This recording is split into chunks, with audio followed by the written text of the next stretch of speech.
Hidden layers. Hidden layers are the intermediate layers in a neural network that sit between the input layer and the output layer. They process and transform data through mathematical operations, extracting progressively more complex patterns from the raw input. Think of hidden layers as a series of filters that refine information. The first hidden layer might detect simple features like edges or colors.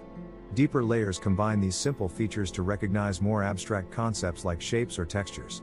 Each layer builds understanding on top of the previous one. In image recognition, a neural network might use 3 hidden layers.